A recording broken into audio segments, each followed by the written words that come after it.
রাধে রাধে, শুভ সকাল সবাইকে। কেমন আছো তোমরা সবাই? আশা করছি ভালো আছো, সুস্থ আছো। আমরাও আছি মোটামুটি ভালোই। তো আরও একটা নতুন ভিডিও নিয়ে চলে আসলাম তোমাদের সামনে। শুরু থেকে শেষ পর্যন্ত সাথে থাকার অনুরোধ রইল। আশা করি ভিডিওটা খুবই ভালো লাগবে। তো শরীর তো ভালো নেই, তোমরা জানোই, এর আগের ভিডিওতে বলেছিলাম। তো শরীর ভালো না থাকলে আর কি হবে বলো? কাজকর্ম যেটুকু করার সেটুকু তো করতেই হচ্ছে। ইচ্ছে করছে না কিছু করতে, তবুও ওই রেস্ট নিয়ে যেটুকু করার সেটুকু তো করতেই হবে। একদমই বেড রেস্ট নেওয়া যাবে না, নাহলে শরীর একবারেই পড়ে যাবে। কাজের মধ্যে শুধুমাত্র এই একটু রান্নাবাড়াটা তো করতেই হবে। আর হচ্ছে সোনামাকে একটু উঠানো, একটু গোছ গাছ করে দেওয়া, আর খাওয়ানো দাওয়ানো মাই করছে। তো তোমরা কিন্তু সবাই সোনামাকে যখন আমি আদর করি, সবাই বলো যে আদর করতে ইচ্ছা করে। আর সবাই বলেছো, অনেকেই বলেছো যে আমার হয়ে সোনামাকে একটু বেশি করে আদর করে দিও।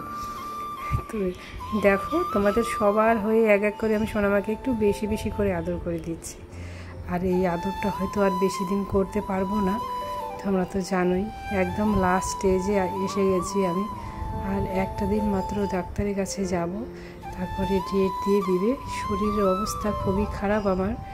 তো আমি জানি না এরপরে কোনো ভিডিও করতে পারবো কি না, এটাই হয়তো লাস্ট ভিডিও হয়ে যাবে। আর যখন হাসপাতালে অ্যাডমিট হব, জানি না তখন আমাকে কে ভিডিও করে দিবে। সোনামার বাবু তো ভিডিও করে দিবেই না। তোমাদের সাথে হয়তো আমি সেই স্মৃতিগুলো একটাও শেয়ার করতে পারবো না। তো সেই পর্যায়ে আমাকে কে ভিডিও করে দেবে বলো? সেরকম কেউ নেই। তো তাই অনেকটা চেষ্টা করে ভাবছিলাম যে কয়টা দিন বাড়িতে আছি, অন্ততপক্ষে এই কয়টা দিন একটু ভিডিওটা করি। তো তবুও হচ্ছে না, কি আর করা যাবে।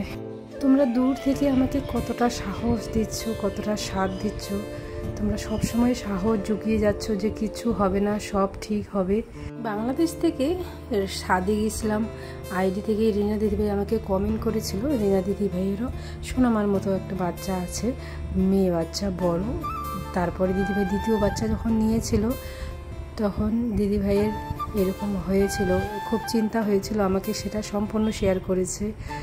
সিজার করার পর মেয়েকে 3 দিন পর পেয়েছিল, তারপরে ওই অবস্থায় খাইয়েছিল, অনেকটা টেনশনে ছিল।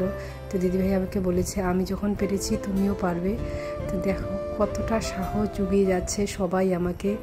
তো চিন্তা তো হবেই, তাই না? তবুও আর কি চিন্তা হয়েই যায়, আপনার থেকেই এসে যায়। তো এই চিন্তায় আর ভালো লাগছে না। একদিকে মেয়ের চিন্তা, একদিকে তার জন্যই হয়তো নিজের শরীরটা আরও বেশি খারাপ হয়ে যাচ্ছে। তো যাই হোক, অত চিন্তা করে আর কি হবে বলো? যা হওয়ার তা তো হবেই। তোমরা তো আছোই পাশে, সেসব ভেবেই আর অত চিন্তা করছি না। আর দেখো, এদিকে সকাল সোনামাকে তো এদিকে একটু ফ্রেশ করিয়ে দিলাম মার কাছে। মা এখন সোনামাকে খাওয়াচ্ছে। আমি চলে আসলাম রান্নাঘরে। আমার তো রান্না বাড়াটা করতে হবে। সকালে এদিকে ভাত করেছিলাম, প্রেশার কুকারে ভাত বসিয়ে দিয়ে সোনামার কাছে গিয়েছিলাম। তো যে ভাত খাওয়া শেষে তো খেয়েছেই। তারপরে হচ্ছে চাও খাওয়া দাওয়া হয়েছে। আমি তো চা খাই না, তো আমার তো সকালে ওষুধ আছে। তারপরে আমি চলে আসলাম একটু ডিম টোস্ট বানাতে। তো শুধু আমি এটা খেলাম, ডিম তো সবাই খায় না বাড়িতে, শুধু আমি খেলাম ডিম টোস্ট করে। তারপরে একটু ওষুধ খেয়েছি। তারপরে দেখো এনেছে এই যে এক মাছ, অন্য ধরনের মাছ। এটা হচ্ছে রান্ধন মাছ বলে, আমাদের নদীতে পাওয়া যায়, লোকাল মাছ একবারে। তো এই মাছটা অন্যভাবে রান্না করতে হয়। তো দেখো সব কিছু কিন্তু এদিকে আমার মা পরে গুছিয়ে দিয়েছে, আর আমি এইদিকে লঙ্কাগুলো সিদ্ধ করে নিয়েছি মশলার জন্য। তো আরও মাছ এনেছে, অন্য মাছ, যেহেতু রান্ধন মাছ আমরা খাই না, মা খায় না, আমি খাই না, আমার শাশুড়ি মাও খায় না। তোরা 2 ভাইই শুধু খাবে। তো লঙ্কাটা আগে আলাদা করে পেস্ট করে নিচ্ছি, 2 মাছের তরকারিতে দিতে হবে। আর আমাদের জন্য অন্য মাছ এনেছে, কাতল মাছ। তো এই যে মাছগুলো একটু ভেজে নিচ্ছি, ভেজে তারপরে শুধুমাত্র আলু দিয়ে রান্না করব মাছগুলো। আর এদিকে উস্তা কেটে দিয়েছে মা, উস্তাটাও ভাজবো, উস্তা ভাজা। আমি কিন্তু উস্তা বলছি, আমার শ্বশুরবাড়িতে কিন্তু সবাই উস্তাই বলে, কেউ উচ্ছে বলে, আবার আমার বাবার বাড়িতে তিতাকল্লা বলে। তো যাই হোক, নানান জায়গায় নানান ধরনের নাম আছে। আর দেখো লোকাল মাছ, এই যে ভাজলে কীরকম একটা হয়ে যায়। আর ওই মাছটা, রান্ধন মাছটা রান্না করব শুধুমাত্র আলু দিয়ে, যেরকম করে মাংসর মতো করে মাংস রান্না করে সেইভাবেই রান্না করতে বললো শাশুড়ি মা। তো সব সময় আনে না এই মাছটা, হঠাৎই আনে, সবাই যেহেতু খায় না। তো এই মাছ খেলে নাকি প্রচণ্ড ব্যথা হয় শরীরে, আর তার জন্য আমার শাশুড়ি মা হয়তো খায় না, আর আমি তো খাই না, কোনোদিনও খাইনি আর খাবো না। তো যাই হোক, এই দেখো আবার মাছ এনেছে, এদিকে ভাজাটাও হয়ে গেল। আমাদের বাড়িতে উচ্ছে ভাজা এরকম করেই খায়, আলু ভাজার মতো করে একদম একটু মরমরে করে ভাজা খায়। আর তোমরা এই রান্ধন মাছ কে কে খেয়েছো বা কে কে দেখেছো, কে কে খাওনি অবশ্যই কমেন্ট করতে ভুলো না। তো আমি তো কোনোদিন খাইনি, আমি বলতে পারবো না এই টেস্ট কীরকম। তো চলো এই মাছের রেসিপিটা একটু তোমাদের সাথে শেয়ার করে নিই। আমি একটু পেঁয়াজ দিয়েছিলাম ফোড়নে, তারপরে আলুটা একসাথে ভেজে নিচ্ছি। তো এই আলুর মধ্যেই আদা, রসুন, পেঁয়াজ, লঙ্কা এই পেস্টটা দিয়ে ভালোভাবে কষিয়ে নেব, যতক্ষণ না ভালোভাবে একটু কষে। তো এই রান্নাটা এত কষ্ট করে করলাম, সোনামার বাবু একদমই খায়নি জানো তো। এত কষ্ট করে রান্নার পর যদি না খায়, যাদের জন্য রান্না করি, তারপর কীরকম লাগে বলো। তো ও কেন খায়নি, বলছে যে একটু রসুন রসুন গন্ধ লাগছে। আমি খুব ভালো করেই কিন্তু কষিয়েছিলাম, যেহেতু শাশুড়ি মা বললো যে এভাবে রান্না করো, তো আমি ওইভাবেই রান্না করেছি, ওইভাবেই নাকি আগে রান্না করে দিয়েছিল। তো আমার সোনামার বাবুর হচ্ছে টেস্ট দিনে দিনে চেঞ্জ হয়, তো জানি না কেন এরকম করলো। তো ওর রসুনের গন্ধ বলে লাগছে। ভালোভাবেই মশলাটা কিন্তু কষিয়ে নিয়েছিলাম। তো আমি যদি আগে জানতাম যে রসুন দিলেও খেতে পারবে না, তাহলে রসুনটা দিতামই না। আর দেখো কালারটা কিন্তু খুব সুন্দর হয়েছে, দুটো তরকারি হয়ে গেছে, দুদিকে রান্না করে নিয়েছি তাড়াতাড়ি। তো আমার রান্নাবাড়া দেখো একদম কমপ্লিট। সকাল সকাল এই যে উচ্ছে ভাজা আর 2 রকম মাছের তরকারি। তো তোমাদের কীরকম লাগলো অবশ্যই কমেন্ট করতে কিন্তু ভুলো না। আর দিকে দেখো কতগুলো কাপড় চোপড় ধোয়া মেলা হয়ে গেছে, এগুলো তো সকালের কাজ, সকালেই করা হয়েছে, মা মেলে দিয়েছিল আজকে। আর দেখো আমার সোনা পাখি এখানে শুয়ে রয়েছে খাওয়া দাওয়া করে। সোনামার কিন্তু খাওয়া দাওয়া হয়ে গেছিলো, তারপরে সোনামা এখানে শুয়ে রয়েছে। এখন আবার খাওয়ার সময় হয়ে গেছে, মা এখন সোনামাকে খাওয়াবে, তারপর সোনামাকে স্নান দান করানোর আছে। আর আমার যেহেতু শরীরটা ভালো নেই, তো আমি একটু করে কাজ করছি, আবার এসে শুচ্ছি। সোনামার কাছে একটুখানি শুলাম, তারপরে তোমাদের সাথে শেয়ার করছি। আমার মা পুজো দিয়ে দিয়েছে, দেখতেই পাচ্ছ কত সুন্দর করে পুজো দিয়ে দিয়েছে মাও। তারপরে মা এখন গেছে সোনামাকে খাওয়াতে, সোনামাকে তুলতে। আর তোমাদের সাথে আর একটা জিনিস আজকে শেয়ার করব, সেটা হচ্ছে আজকেও আমাকে একজন স্বাদ খাইয়েছে। তো কে খাইয়েছে না খাইয়েছে অবশ্যই তোমাদের সাথে শেয়ার করব, তোমরা শেষ পর্যন্ত সাথে থাকো, দেখতে থাকো। আর দেখো কি শেয়ার করছি তোমাদের সাথে।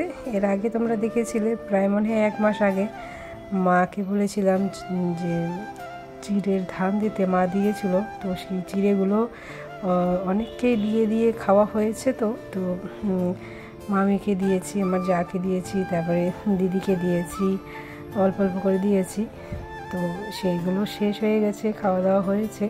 তো আবার মাকে বলেছিলাম আরও 10 কেজি ধান চিড়ের দেওয়ার জন্য। তো দেখো চিড়ের ধানও দিয়েছে, চিড়ে ভাঙ্গাও হয়ে গেছে। তো এখন তোমাদের সাথে একটু শেয়ার করে দিচ্ছি আমাদের বাড়ির ধানের চিড়ে। তোমরা তো অনেকেই খুব ভালো পাও, কারণ যারা টাউন বন্দরে থাকে তারা কিন্তু এইসব জিনিস সচরাচর দেখতে পায় না, তাদের জন্যই শেয়ার করা, বিশেষ করে আমার শ্যামলী দিদিভাইয়ের জন্য। তো তার জন্যই আর কি একটু শেয়ার করে দিলাম তোমাদের সাথেও। তো দেখো 10 কেজি ধানের চিড়ে কতগুলো হয়েছে এখানে। তো আপাতত চিড়েটা এভাবেই রেখে দিলাম, পরে অল্প অল্প করে ছেড়ে খাওয়া যাবে। আর দেখো চিড়েটারও কত সুন্দর হয়ে গেছে কালার। আর এদিকে আমার সোনামাকে মা খাইয়ে দিয়ে দেখো কত আদর করছে। এখানে মা ঘুম ঘুম করছে, তো আমি ডাকলাম কী ব্যাপার, আমি যে কতক্ষণ খেলা করলাম এতক্ষণ, তুই তো দেখলি না। তারপরে এই যে সোনামাকে আদর করছে কত সুন্দর করে, দিদুনের আদর খাচ্ছে আমার সোনামা। এখন সোনামাকে একটু স্নান দান করিয়ে দিতে হবে। তারপরে তোমাদেরকে বলি, আজকে কাকিমা আমাকে স্বাদ খাওয়াবে। কাকিমা বলতে আমাদের পাড়াতেই বাড়ি, আমাকে মেয়ে বানিয়েছে। তো আমাকে বাড়ি যেতে বলেছিল, তো আমি না করে দিয়েছিলাম যে আমার শরীরটা ভালো নেই, এবার কোথাও যাব না খেতে, কারো বাড়িতেই যাব না। তোমরা তো দেখতেই পেয়েছিলে যে ওই দিন দিদি এসেছিলো, দিদিও বলতে এসেছিলো।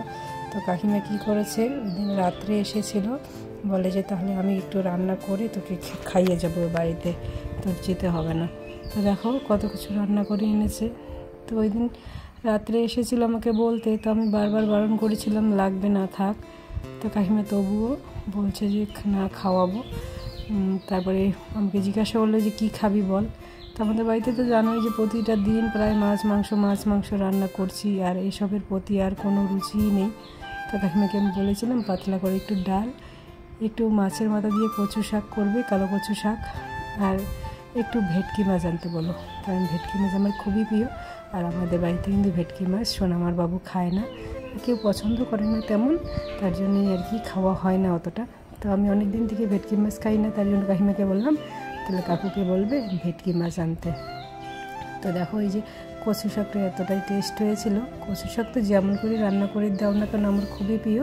তো কচু শাক দিয়ে অর্ধেকের বেশি ভাত খেয়ে ফেলেছি, তো খুবই তৃপ্তি করে খেয়েছি, খুব ভালো লেগেছে। আর এদিকে বিকেলবেলা সোনামাটাকে একটু কোলে নিয়ে বারান্দায় মানে বাইরে বসে আছি উঠানে, মা এতক্ষণ কোলে নিয়েছিল। তো মেয়েটা আমার এমন চিল্লিয়েছে, ঘর থেকে দৌড়ে এসে দেখি যে কী হলো মেয়েটার, কিছুই না, শুধু শুধু চিল্লাচ্ছে। তাই আবার মা বলছিল যে তোর মেয়ে যে এরকম করে চিল্লায়, মানুষ তো ভাববে যে আমি কত মেরেছি, কত কি করেছি। তো আমার কথাটা শুনে খুবই হাসি পেল। তো এখন চলে এসেছি রাত্রে। তোমাদেরকে তখন বললাম যে সোনার মা বাবু সেই তরকারিটা খায়নি, একদমই মুখে নেয়নি, শুধু একটু মাছ খেয়েছিল, আর রাত্রে তো খায়নি। আর রাত্রে দেখো কী নিয়ে এসেছে, মাছের ডিম। তো এই মাছের ডিমের বড়া খাবে, বললো যে মাছের ডিমের বড়া করো, এই বড়া দিয়ে ভাত খাবে। তো এই যে কিছুটা বড়া ভেজে নিয়েছি আগেই, আর এটা অমলেটের মতো করে ছেড়ে দিয়েছি এখানে, আস্তে আস্তে ভাজা হতে থাক, এটা পরের দিনের জন্য আর কি। তো অনেকখানি মাছের ডিম এনেছে, তো আমার তো আর ফ্রিজ নেই, তার জন্য আর কোথায় রাখবো, তাই এই যে হালকা করে ভেজে রাখতে হচ্ছে। ভালোভাবেই 2 পিঠ ভেজে রাখবো যাতে পরের দিন খেতে পারে আর কি। আর ওইদিকে কয়েকটা বড়া ভেজে নিলাম রাত্রে খাওয়ার জন্য। আর দেখো এখন সোনামাকে খাওয়ানো দাওয়ানো কিন্তু হয়ে গেছে, তো মেয়েটাকে একটু মাসাজ করে দিচ্ছি, তেল মাসাজ। মেয়েটা তো আমার রাত্রে ঘুমায় না, তো এটাকে একটু তেল মাসাজ করে দিলে যদি একটু ঘুমায় আর কি। আর আমার মেয়ে কিন্তু প্রচুর আরাম পায় তেল মাসাজ করলে। আমি যখন ছোট ছিলাম তখন আমার মা এরকম করে খুব সুন্দর করে তেল মাসাজ করে দিত, আর আমি তেল মাসাজ করতে করতে ঘুমিয়ে পড়তাম। আর যখন একটু বড় হয়েছি, পড়াশোনার চাপ বেড়েছে, যখন মাথা ব্যথা করতো প্রচণ্ড, তখন আমার মা কিন্তু খুব সুন্দর করে তেল মাসাজ করে দিত, আর মাথার ব্যথা এক নিমেষে হাওয়া হয়ে যেত। তো আমিও তখন মা হয়েছি, আমারও তো মেয়ের মাথাটা ব্যথা করে হয়তো, তাই না? তো সেটা ভেবেই আমার সোনা মাকে খুব সুন্দর করে প্রতিটা দিন 1বার নয় 2বার আমি মাসাজ করিয়ে দিই। তো দেখতে পাচ্ছ আমার মেয়েটা কিন্তু খুব আরাম পাচ্ছে। তো আজকে ভিডিওটা কিন্তু বেশি আর বড় করব না, তো চলো ভিডিওটা এই পর্যন্তই রাখছি। দেখা হচ্ছে পরের কোনো ভিডিওতে। ততক্ষণে তোমরা সবাই ভালো থেকো, সুস্থ থেকো, সাবধানে থেকো। আর আমরা তো বেশি ভালো নেই, আমাদের জন্য একটুখানি প্রার্থনা করো, আমরা যেন ভালো থাকি, সুস্থ থাকি, এইটুকুই শুধু তোমাদের কাছে চাওয়ার। চল দেখা হবে পরের কোনো ভিডিওতে। ততক্ষণে তোমরা সবাই ভালো থেকো, সুস্থ থেকো, সাবধানে থেকো। আর জানি আজকের ভিডিওটা ভালো লাগবে না, তো ভিডিওটা ভালো লাগলে অবশ্যই লাইক, কমেন্ট, শেয়ার এবং সাবস্ক্রাইব করে পাশে থেকো। হরে কৃষ্ণ, হরি বল।